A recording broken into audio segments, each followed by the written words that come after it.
Hello students, welcome to the next session in the distributed systems. This is about coordination based systems in the distributed environment. So let us move to the introduction part of this first of all. What do you mean by coordination based system first of all? See, coordination, the name itself is saying that we are cooperating with a number of systems. Every system is cooperating with every other system to provide a proper content to the client. Okay, so this is nothing but coordination, which is based on a number of factors which we are going to discuss in the upcoming sessions also. Now, this is nothing but coordination based system is nothing but where we are having distributed environment. We have to communicate with n number of systems concentrating on the transparency purpose also. See, we have to concentrate on the transparency, we have to concentrate on the scalability, availability, all these features are there. So along with these features, we have to also take care of the coordination between n number of processes and systems which we are involving in that particular application, right? So here, the main introduction part which we are going to discuss is we are going to aim two factors, those are computation and the coordination. See, computation is totally different, that is nothing but we are processing whatever the input we got and we have to process and we have to give some output. So that is called as a computation which the user is asking about. Now, the coordination is totally dependent on the network systems, network processors who are communicating with each other, right?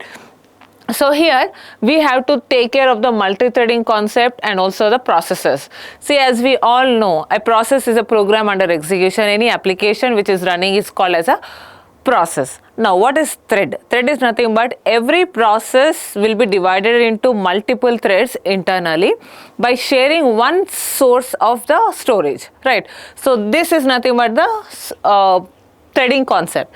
Now, we are going to have n number of collections of processes where all these processes must be in coordination with each other to give a proper output, proper response back to the client, right? Here we have coordination part of the distributed system and is communication and the cooperation. See, we have two terms where we are discussing about the coordination. We are going to concentrate on the communication part and then the cooperation part between the processes. See, process 1 communicating with process 2 with process 3. This communication is very important. At the same time, cooperation is also very important. Process 1 needs some content, some data immediately so that the other processes should be readily available to provide that cooperation to support, we can say as a support to the other processes also. Now, next one is we are going to concentrate on the processes as we all said as a one single system, and when we are checking with one application, all the processes are executing one after the other to give as a one look concept to the end user. See, we are executing as an end user, I will be executing as a one application, but internally background wise n number of processes will be running, right? All these processes should be activated as a whole of one, right? Next one is we are going to processes on the coordination of the n number of processes. Here, if you can see, there are 4 points which are involved with two types of couplings. So here we have two types of couples, those are temporal and the referential. Coming to the temporal type of thing, here we are going to store data temporarily and we are unaware of what like at what time this will be alive, right? So if you have one process, this process will be alive at what point we don't know over here. Referential is both the things must be alive so that how we are communicating with each other will be knowing the things. There are two questions to be asked here. Do the communicative processes know each other explicitly? No, right? So in all the applications what we are taking, right, this is yes or no, we are going to check now. Next, are cooperative processes alive at the same time? So that is called as a temporal. If I, user 1 is communicating with user 2, are both are available at that moment to communicate with each other. So that is what is the second point. First point is, are user 1 and 2 are knowing to each other or no? So that is the second point. So after having this into your knowledge, now we are going to check here. Temporal is divided into coupled and decoupled. Next one, referential is divided into coupled and decoupled. Now this matrix is having the common points. Those are direct, mailbox, meeting oriented, and the generative communication.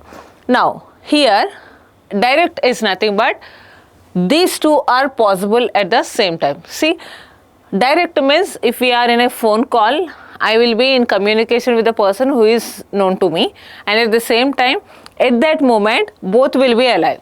Both are exchanging their information at live, right? So that is what is a direct. Second one is a temporal decoupled, referential coupled. So in that combination, in that index, we have mailbox as a one of the example, where the user 1 is readily available, but user 2 is not available. He is not alive at that point, and the user 1 is alive. So this is what is a mailbox example. Now temporal coupled, referential decoupled. Here are the both know each other. Here somebody will be explaining to us, right? But we will be listening at that moment, right? At that moment. So that comes under referential decoupled and temporal. Now coming to the generative communication, both are decoupled concepts where we are not known to each other, and at the same time both are not in the live state. So at that moment we can take the best example as a YouTube channel. So somebody will be giving videos to us who are not known to us, but we will be listening to that in our free time, not live. And all the points which we have highlighted in the temporal coupling and referential coupling, I have listed over here. Next, coming to the next coordination based system is a publish and subscribe. This is a best example given to the coordination based systems, where we as a user will be publishing the data to a number of subscribers, right?